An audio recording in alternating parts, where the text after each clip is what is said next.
new engine 11J819.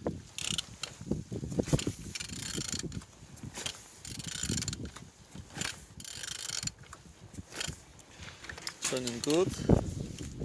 The front engines looks good, as you can see. Compressor, it's not any damaged. Nice. On this side, everything's good. It's not damaged. As well on the gearbox, everything nice. Gearbox in good conditions. Same as well like on this side, everything's good with engine. All windows without water. And on the top, all connectors looks good. Without any damage.